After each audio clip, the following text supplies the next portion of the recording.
want to thank God that you prayed in the school. And it was so small. And you stayed for that long time. But your thoughts were not limited. You were desiring to get to another level. I remember one day with the apostle. Came down on the road. Looking for a place to find a place. Everywhere we could get. And we would not the place. And I said, let us God give us the orientation. Thank God. Hallelujah, hallelujah. God, He listened to the prayers and gave me the place to pray. Looking like this. Last time I passed by was from Gidurai. And they told me we were in the car going. But I never entered in here. Because outside it is just zinc. I thought it was just mud in here. But look, the church like this, there is tilings everywhere. The heavenly God who helped you to do this.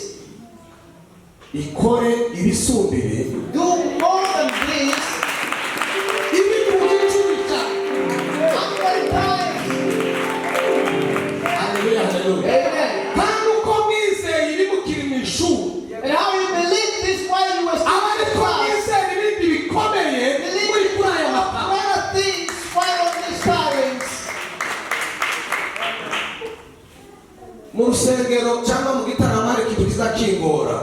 In a church or in a service, I normally get caught with one thing. When a person touches faith, I feel like the person is taking me somewhere. And secondly, if somebody, if the Holy Spirit reveals to me someone, now mercifully, I will take the person out and take him out. Say, stop praying. What you are doing, if you do it again, I'm going to hit you. I'm going to hit you. I'm going to hit you.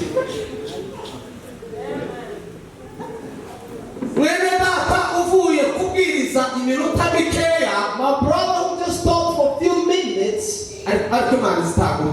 God gives wisdom. I'm really shocked. The whole Bible is numbers.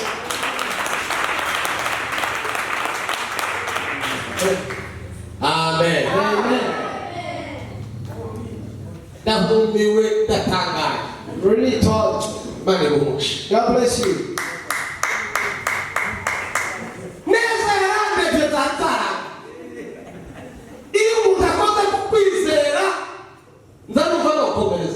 When a person touches faith, I feel like I can continue thereby.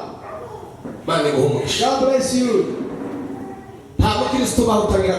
There's no Christian without faith. That is not a Christian. It's like to take a puppet. Puppet on the streets.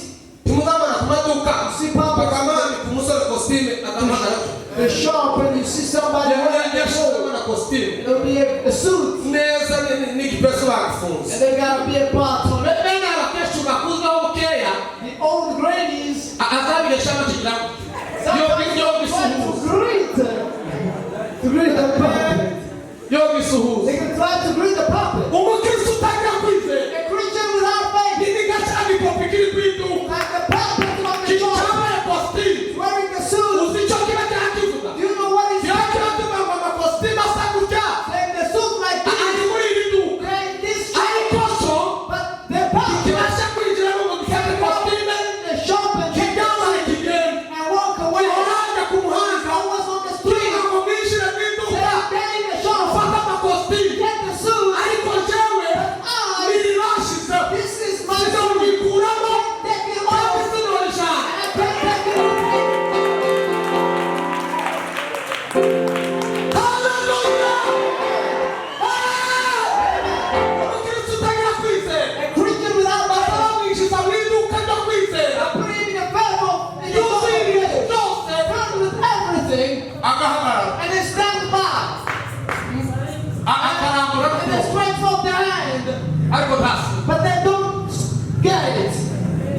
saide kadire. Eliminiana pro e postidale. Tu andare domine. Ecco come ufite kwizera. But a person with Io faith, dice winduka yo kwizera. when they get in the job of Tanto faith, to andare a fatto. they only pick a small thing. Asifiwe. Praise the Lord. Ayo sanama. This is all one. Kandi irusu. And it's full. Il chupa di doke nandi mas. It can't contain the Come rest era irusu. because it is full. Ariko ni But it's small. ariko umuntu ufite kwizera. A person with faith, Azayishira winduka yo kwizera. get in the shop of faith Akikora y'umuntu. and gets the crumbs. Amen. Praise the Lord. Zaire patronelas. Vero nari nishimye. I was still thanking the Lord. Ndashimira Imana I want to thank the Lord ku gikorwa gikomeye Imana for yakoze. the great work that the Lord has done. Kandi n'abantu bariyongereye. And people have become more. Mwe muteranye gutya mu mibyizi. You will look like this Bizoza ku cyumweru bimeze. on Sunday, gonna be full. Zabireba kabisa. Kera nabibonye. I've already seen it. Narebetse n'intebe zirunze hariya. I've seen the seats. Izo bibazo zidafite abantu Can't be bafite. packed without people. Cyo ni ikintu gikomeye. It's a great thing that the Lord has done. Mushumba ubutunzi bukomeye. The great riches, Si apostle, amafaranga. is not money, Ni abantu. it is people. Kujya gutakaza amafaranga. To work to lose money, Uzabuca ukabona ngo. eat up the Iyo yakwiba money. cyangwa ukayata cyangwa ukayarya azashyira The amafaranga. money will be spent, Ariko ikintu gikomeye. but the greatest thing, Ntugatakaze umuntu. don't lose people. Kuko nta wundi wubona. Because you cannot get it out Kandi of umuntu azaza ari inirike. And a person comes as you Nta need. wundi ushaka kubaho. There's no other job. Ni njyewe nshaka ibyo nyine ku isi. Only that in the world. N'abo tufite imwe. Even Nubwo myself. dufite utuntu tumwe dusa. Even we got some similarity. Ariko si bo njye. But they are not Ni me. njyewe nabo I aribo. am me and they are them. Uzokomeza abantu. Stay with people. Nibwo butumwa. That's great riches. Amen. Praise the Lord. Naona maisha ni yenye maana, ni kutumikia Mwokozi. Kuishi ni Kristo na kufa faida kwa kila Mkristo wa kweli. Naona maisha ni yenye maana, ni kutumikia Mwokozi. Kuishi ni Kristo na kufa faida kwa kila Mkristo wa kweli. Nashiba rohoni kwa raha ya Mungu na moto wa mbingu ulimo, napata kupaa nuruni kabisa, na nuru ni Yesu Mwokozi. Mwokozi aliniondoa porini, natuzwa shambani mwa Mungu, na sasa kwa mvua na jua la mbingu ninamuzalia matunda, na shiba kwa raha ya Mungu na moto wa mbingu ulimo, napata kukaa nuruni kabisa, na nuru ni Yesu Mwokozi. Haleluya! Baraka zilizo katika nguvu nilizozipata kwa bure, nilipongama makosa ya dhambi kwa Yesu Mwokozi wa wote. Nashiba rohoni kwa raha ya Mungu na moto wa mbingu ulimo, napata kukaa nuruni kabisa, na nuru ni Yesu Mwokozi. Amen. Ndashimira Imana rwose I want to thank God from the bottom of my heart kongera no kubaho. and to see you again. Cyagihe duherukana Last time we were together, hatambutse benshi, so many people passed by. abandi bararwara, Others got sick. ariko twe turacyahari But we're still alive and sound. kandi turacyari bazima. We're still sound and kicking. Imana itubonera uburyo God gave us opportunity. twongera kubona umwanya wo kubana nawe. We came here again to see you. Imana yawe I icyubahiro. want to thank the Lord for that. Iminsi tuzabana hano Days that we'll be together in here, nzavuga itorero nk'umuryango, I'll speak the church as a family. nzavuga itorero nk'inzu. I'll speak the church as a house. Kubera ko itorero Because the church, ni umuryango, it is a family. itorero ni inzu, The church is the house. kandi niryo jambo Yesu yakoresheje. And that is the word that Jesus used. Ijambo twasomye ryavuze ngo The word that we read said, abantu bagira ngo ndinde. who do people think that I am? Ese iyo tugenda mu ivugabutumwa y'abaza abigishwa be, iyo tugenda mu ivugabutumwa, So when we go in iyo tuzenguruka muri iyi mihana, when we go around iyo tugenda mu midugudu itandukanye, to different cities, mwe muganira n'abantu, you talk with people, abantu bavuga ngo ndinde. who do people say that I am? Iyo muganira n'abantu ko batoreka kumvuga, When you speak with people, ntiboreka kumvuga ndabizi, they can't stop speaking. baramvuze ni nk'aho batuze ko ndimo kumva abantu baramvuga bari mukumva ko ndinde. People talking about me, who do they say that I am? Bamwe baramubwira ngo Some of them said, bazi kuri Eliya, think that you are Elijah, kuri Yohana, you are John, kuri Yeremiya, you are Jeremiah, cyangwa ushobora kumwe mu bahanuzi or one of utazi. the unknown prophets. Ngo arangize arabahindukira And he turned back to them arababwira ngo se mwebwe and said, you, mwebwe munzi gute? who do you think that I am?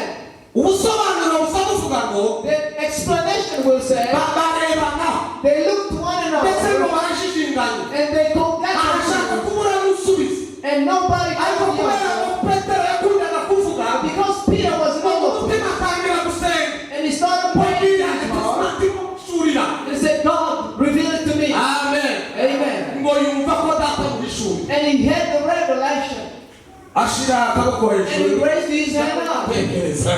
and Mwarimu aravuga ati njyewe, the teacher said, mwarimu nosubiza, I can answer your question. wosubiza, Can you answer it? ngaho subiza. And I said, go on. Aramubwira ngo uri Kristo, I said, you are Christ Jesus, umwana w'Imana. the Son of the living God. Uri Yesu Kristo, You are Jesus Christ, umwana w'Imana ihoraho. the Son of the living God. Yesu ahita amubwira ngo And Jesus told him, ntabwo ari umuntu ugwishuriye. it's not a person who Iyo revealed it to niko you. yavuze, ntabwo ari umuntu It's ugwishuriye. not a person who revealed it to you. Iyo yavuze ngo ntabwo ari amaso n'umubiri. This one says no blood in the flesh. Ubundi umuntu agizwe n'ibyo bintu bibiri, A man is made up of those two ni things. umubiri n'amaraso. It's the body and the blood. Ibyo byombi bidahari nta If muntu. we don't have that, we don't have a person. Ngo usinze data wo mu ijuru, Apart from the Father in the heaven. ngo arangize aravuga ngo nanjye reka nkubwire, And he said, let me tell you as well. ntabwo ukikizwa Simoni, You will never be called Simoni Simon. urubingo, You will never be Simoni Simon. oya siko kwise, I'm not going to call you Simon. ndaguhindurira izina, I'm changing your name. ubaye Petero, You're becoming Peter. ubaye Petero. You're becoming Petros. Asifiwe. Amen. Ngo arangize arahindura, And then he turned it. aravuga ngo ariko kuri urwo rutare And he said, on that rock, niho nzubaka itorero. I will build my church. Hari abantu ubushize narabivuze bazabigisha ijambo ry'Imana bakavuga uko ritameze. Spoke it. Like some people, they normally listen to pray the word of Abantu God. benshi baza bajya kuvuga ngo Yesu yaravuze ngo azubaka itorero kuri Petero. So many people, they say that Jesus said he will build his church. Yesu yise Petero ibuye, Jesus called Peter a rock. amuhindurira izina. And he changed the name. Yesu yakoze. He did nothing more than that. Yabonye izina yitwa Simoni, He saw a name abona Simon. n'urubingo, And so he just not. amuhindurira izina. And he changed his name. Kuko ni ngo uhindura umugisha. Just like you can sometimes somebody. Guhindura izina ku isi. I'm changing your name. Ashaka guhindura Simoni, And he wanted to change Simon. ayita Petero. And he called him Peter. Ariko ngo arangize aravuga ngo impamvu kwise Petero, But then he said, the reason I'm calling you Peter, hari icyo mvuze. there is something I just said. Uruta. I'm talking about a rock. Yandi magambo kandi ngo rutare ni. And that rock is me. Nzafata itorero, I'll take the church. asifiwe, Praise the Lord. yubake ku rutare, And build it on the ariko rock, njyewe Yesu. which is me, Kuri Jesus. urwo rutare And on that rock, ni itorero riri. the church will be there.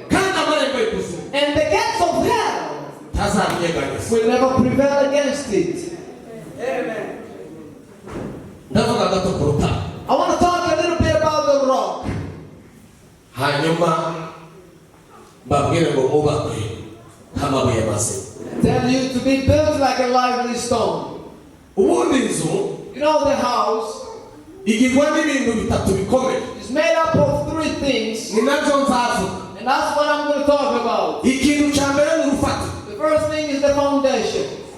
Inzu yose idafite urufatiro, Every house without the foundation, akanya gatoya in a very short moment, niyo haza umuvuguzi although only the stone comes, yazirikiye. that house will collapse. Ariko inzu yubatse ku rutare, But a house ku rufatiro rwiza, built with a good foundation, bacukuye, then down, iyo nzu ntishobora kwishagara. that house can never be toasted around. Icya kabiri kigizwe And secondly, for the house, ni inkingi. it is the pillars.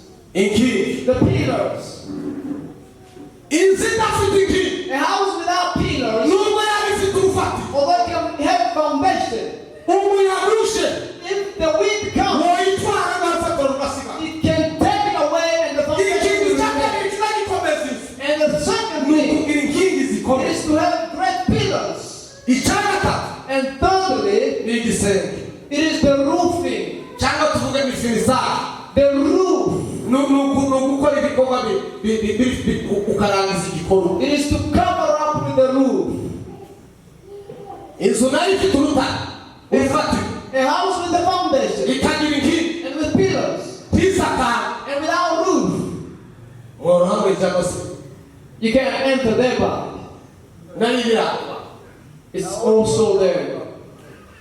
Ibyo bintu bitatu The three things, tuzabivuga mu buryo bw'umwuka. we speak them spiritually. Urufatiro twarubonye, We got in the foundation. Yesu niwe rufatiro. Jesus is the foundation. Yesu niwe rufatiro, Jesus is the foundation. kandi urufatiro n'urutare. And the foundation is the rock. Haleluya, haleluya. Amen.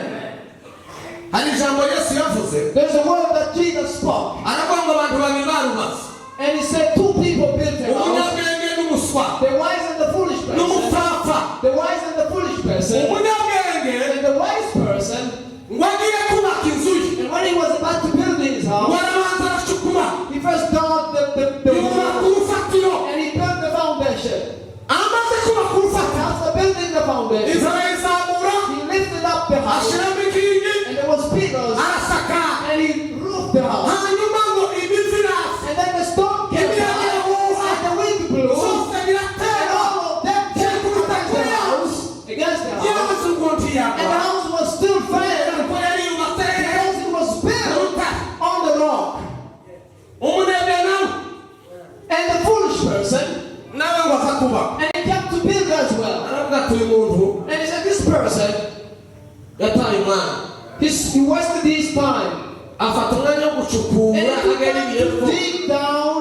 ashaka What was he looking for? ahantu ko himereye neza ariko It's umusenyi a nice place, and it's on the bitashyiraho itafari I'm just going to put it every gagasaka. and I'm going to put the roof in. Ngine gufata umwanya wo gucukura, Why should I dig ngine urufatiro. and get the Oya, foundation? No, mfite ruba. I'm not going to do that. I'm going to just build. Ahita akora amatafari, And he bought bricks, arubaka, and he built, kandi nawe izinzu and the house was full, completed. irangije kuzura, And after the house was completed, umuyaga uraza, the wind came, imivu iraza, and the storm came, byose ngo bikubita kuri and yawe, all fell against the house. wiragwa, And the house kandi collapsed, kugwa kwa and its collapse ngo kwabaye kuri. was so great. Amen. Amen. Umunyabwenge amugereranya n'umuntu The wise person is compared uzumva ijambo ry'Imana somebody who listens to the word of God, akarikomeza. and he holds it. Amen. Amen. Urutare ariko Yesu. The rock, which is Jesus, Yesu agira umwihariko ku bintu bine. Jesus is unique on four things. Ni byinshi ariko ibi bine There are many, but this one, aracyihariye. he's unique. Amen. Niyo mpamvu ari urutare. That's why it's called the rock. Hanyuma kubera ko natwe turi amabuye, Now that we are the stones, adutiza kuri uwo mwihariko we. he gave us his Natwe uniqueness, tukawugira muri twe. and we get him in us Kuko turi abakirisitu. because we belong to Jesus Christ. Asifiwe, asifiwe. Praise the Lord. Ubundi urutare mu buryo busanzwe The rock in normal life ntiruzarusha. can be burned. Nubwo ibyatsi byakura bikarurega, Although the grass can grow and cover hanyuma it, bakabitwika, and then they burn the grass, bizabisha it will get burned, urutare rugasigara ruto and the rock will remain. urutare ntiruzabusha. The rock can never burn. Haleluya, haleluya. Amen. Icyakabiri, And secondly, ntiruza ruhindura ishusho. it can never change form. uko rwari ruri How it was, niko rukomeza kuba. it will stay the same. ntiyashobora kuza ikintu There will never come to kiruhindura. that will change the rock. asifiwe, asifiwe. Praise the Lord. Icyagatatu, And thirdly, urutare ntirusaza. the rock can never get old. uko warusanze kera How we found it long time niko ago, ruguma. it's how it remains. ntiruza rusaza. It never gets old. Lui nella sabbia sana falcherie. Tanto le nominas. Chaka. And the fourth, Ntiruza rutakaza agaciro. it doesn't lose its value. aho ruri Where it is, igihe cyose rushobora gukenera. every time it can be needed. nuko Yesu ameze. That's how Jesus is. Asifiwe, asifiwe. Praise the Lord.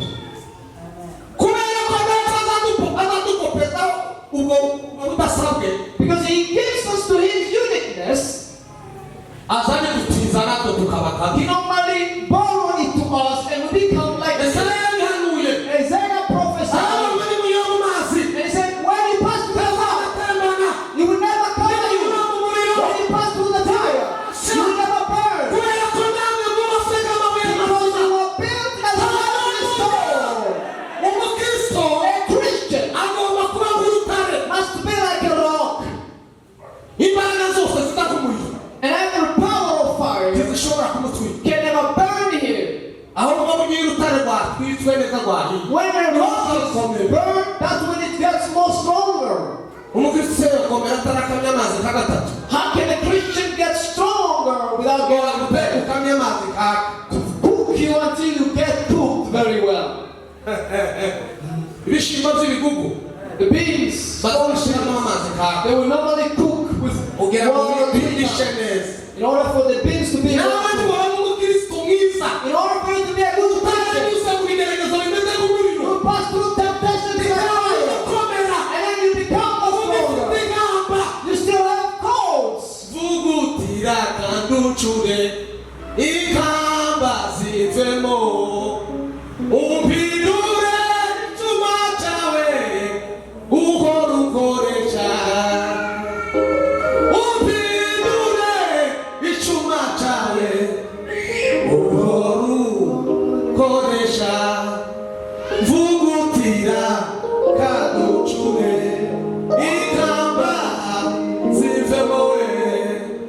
umpindure icyuma cyawe uhora ukoresha. Amen. Amen. abana batazi kuvugutira The kids who doesn't know the iyo bagiye gucura they icyuma are about to shape a reka tugende dukoresha metal. uruganda nicyo mwokumva. Let's use the ariko industry. abacuraga kera People who used to put things in the bagenda bacana industry, umuriro mwinshi they'll get a lot of fire bakazana icyuma bakagishyira muri wa muriro and they'll bring the metal and put it in the bakegereza fire ariko and kuvuguta they'll put in a lot of cya fire. cyuma cyamara gushuha When the metal is hot, bakagihonda bakagishyira muri icyo put bashaka. it on the stone and get whatever they want ariko out of cya it. cyuma kitagiye mu muriro But if it doesn't go through the fire, ntushobora kukigomba. you can't burn it. ntimuzi imihoro yabamuze You know the apana umupanga traditional Umuhoro. machetes, umuhoro ntimuzi ugondamye gutya. the one that has a shape. kagororotse gutya. There's another one that is straight. ni ukuvuga ngo icyo cyuma You know that metal, gishobora kuba cyose cyari kigororotse it might be all straight.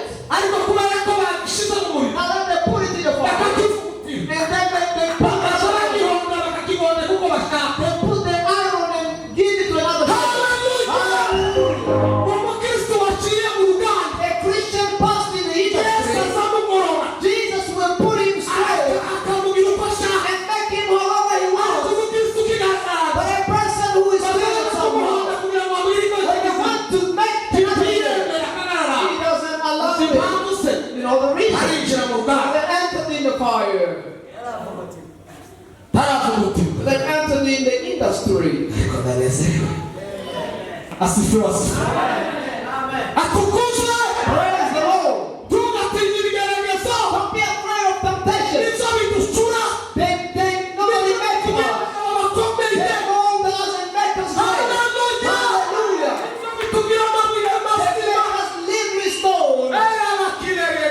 va.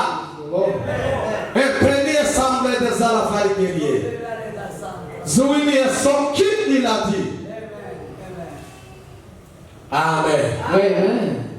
Io jambo ndalipunda cyane. Love this Esa one. mirongo ine na kane. Ndayikunda narigore. Love is there for Mirongo ine na gatatu muri wa kane. 23 verse 4. Reka tubasome mwumve. Let us read there as you hear. Nishaka ibindi nzabikomereza. I'll continue. Isaiah mirongo ine na gatatu. 43.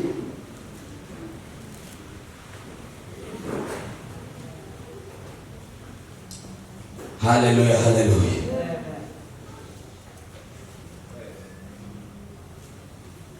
Yo. Kadusome. Nunyura mu mazi zaba ndi kumwe nawe. Nuca mu migezi ntizagutemba. Nunyura mu muriro ntuzasha. Kandi ibirimi byawe ntibizagufata. Asobanura umuriro n'ibirimi byawe. Let me explain the fire and its flame. Muvuge amen. Say amen. Ibirimi bisabisa nyuma y'umuriro. The flames comes after Iyo umuriro fire. umaze gucanwa, When the fire is lit ukagira imbaraga nyinshi. and you get a lot of power, Uzawohereza ibindi bimeze neza nk'umuriro. it says something like Ariko fire. bikitwa ibirimi by'umuriro. It's called the flames of fire. Ibyo That na wa wundi muvuge amen. Utaranyura mu rugamba. even the person who hasn't passed through Iyo it, bya birimi bimugezeho, when the flames get to ntacyo him, biza bimutwara. they don't hurt him. Amen. Unyuramo la la la la la la la la la la la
Whatever that you're passing through, it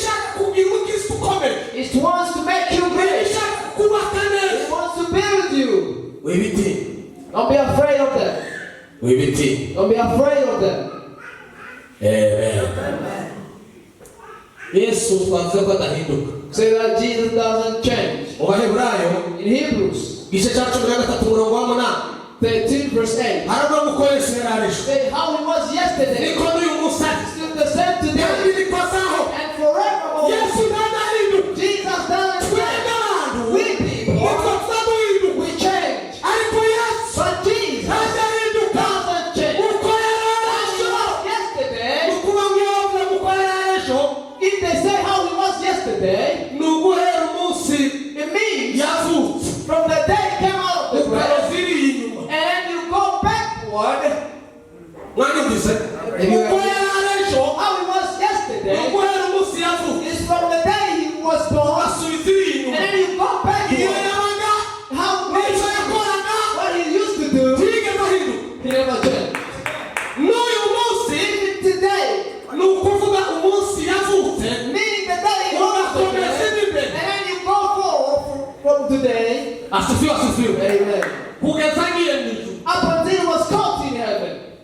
Hanyuma niko azaho iteka He ryose. will be forever. Iriya kandi yasubiye It is why he went in heaven. azananirwa And kudutwara. he will come to pick us, Akiri Yesu. and he will still be Jesus. Akaba ahinduka. He will never change. Uko niko n'umukirisitu That's how a Christian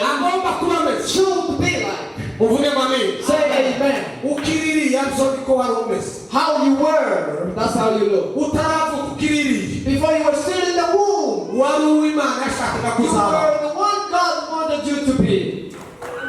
Uko wavuka, The way you were born, sinzi niba tumeze uko twari kugomba kumera I tukiririye. don't think we are the same way we were then. Ngo tuzakomeze ko kugeza Yesu agaruka. And be the same until Jesus comes. Ariko niko tugomba kuba tumeze. But that's how we should be. Asifiwe, asifiwe. Praise the Lord. Igihe cyose Every time twubatswe kuri wa rutare, built on the rock, tugomba kudahinduka. we must not be changing. Tugomba kugira ikintu kiguhinduka. We must never have a tenor of shading. Ibihe abantu bahinduke, abantu benshi bazibagirwa rya jambo ry'imfatiro z'isi. Ibihe bizashika, abantu bahinduke, abantu benshi bazibagirwa rya jambo ry'imfatiro z'isi. Wibutse abasigaye, wegeranye, bitwaje intwaro zose z'ukuri. Tuzamuke wa musozi wera. Tuzamuke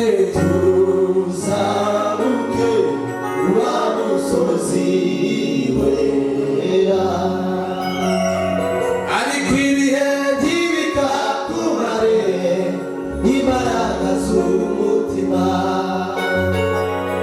Ariko ibihe ntibikakumare imbaraga z'umutima. Ariko ibihe ntibikakumare imbaraga z'umutima.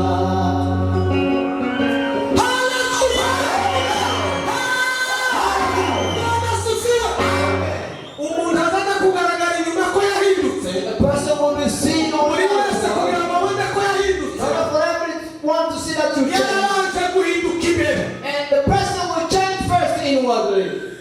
Asifiwe. Amen. Imbere niho azabanza guhinduka. He will change inside first. Hanyuma inyuma nawe bikabona kugaragara. Then outwardly.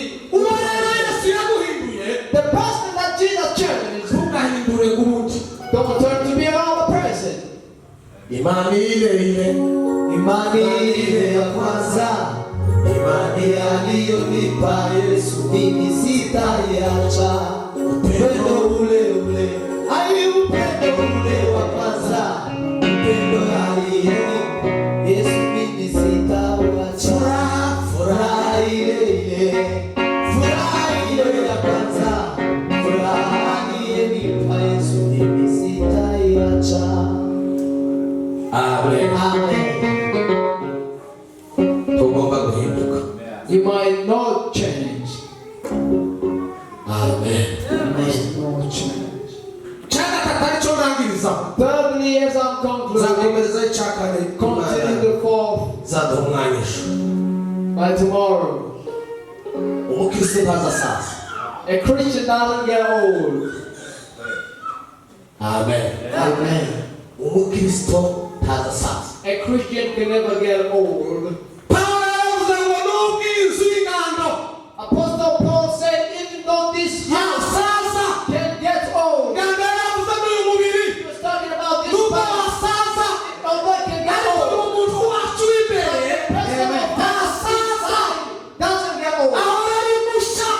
New Uko bukeye every n'uko bwije. day after day. Hallelujah. Amen.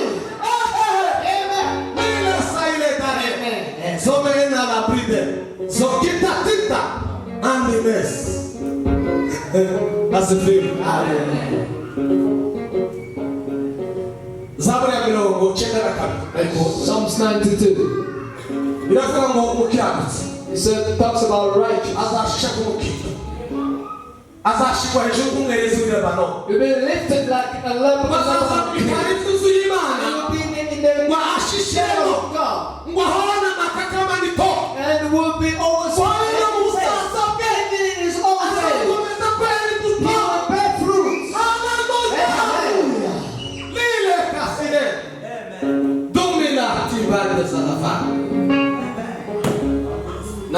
I continue from here tomorrow. Say amen. Say amen. Are you built on that rock? Are you built on Jesus Christ? There's a word that Apostle Paul said. He said, I laid the foundation. He laid as a master builder. So everyone come and whenever he wants to build, be careful how to build on that foundation. Because some they will just build and they will build with woods, and others with grass, and others with because that foundation will pass fire. He will build with grass and with and trees. It will burn. But he said he will build with stones. It will never get burned. Amen. Amen. And Peter said, leave everything aside. Envy, jealousy, division, gossip. Leave them behind. And get closer to Jesus. The other translation says, and you got him. You knew he's good and gracious. We're not telling you to get closer to Jesus. You got closer to him. And you tested him. And you tested that his gracious. Praise the Lord. Because he's the Lord. Not built by man. Before man is chosen. Get closer to him.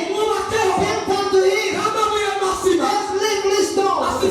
Amen. So there won't be manifest any difference of the rock and the stone. Say amen.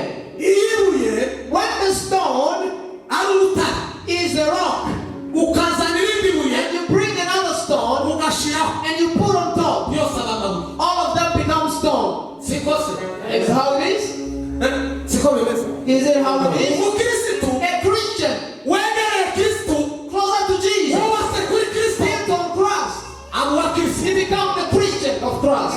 Amen. Amen. When all the powers try to take him, he's built on the rock. He will never shake. Although he's on the rock. Hallelujah. Trees are gonna talk about this. There are trees that grow up. When the wind blows, they will go down. And when the wind brings them up, they go up. And when the wind comes from the east, and when the wind, they go out. That's how a Christian is.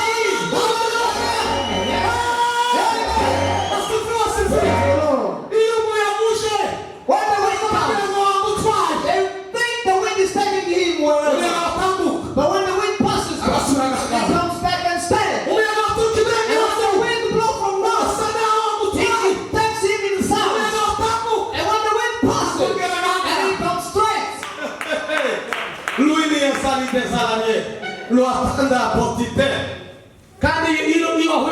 And when you meet the wind, I want to talk about it. There's wind in the Bible. If I get time, I'm going to talk about them. But a Christian will always be like the tree of Lebanon. That will grow up tall. And when the wind blows, and people will think it's over. But when the wind passes, he stands still again. Praise the Lord. Come.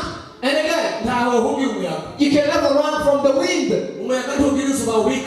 wind doesn't have a storm. It doesn't have a wall to stop him.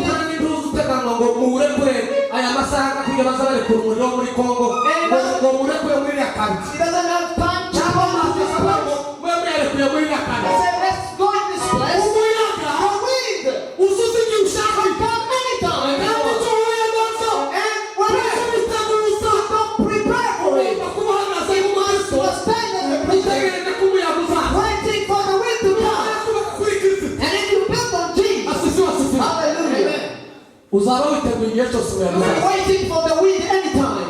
ndetse iyo wegereye nyine Kristo And when you get closer to Jesus, azakongorera He will whisper to you akakubwira ngo umuyaga uraza and tell you that the wind is coming. hagarara neza Stand umuyaga firm, the wind is coming. tuzi umuyaga uraza Stand, the wind is coming. asifiwe Hallelujah. Amen.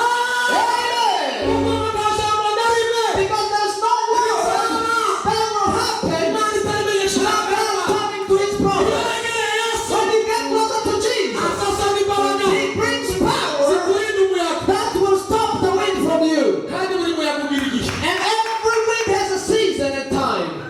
And the Christian must be seen in the time of the wind. And it looks like the wind has taken him. But when the wind passes, he becomes again strength as a Christian. Amen.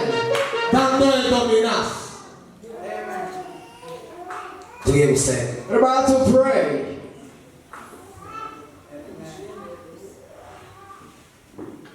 Hallelujah, hallelujah. Praise the Lord.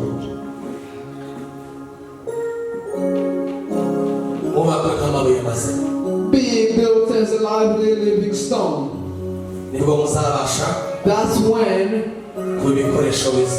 you'll be great vessels, which will be profitable to the Master Jesus. The song I started with, we gotta sing it a little bit, and then we'll pray afterwards. Naona maisha ni yenye maana, ni kutumikia Mwokozi, kuishi ni Kristo na kufa faida kwa kila Mkristo.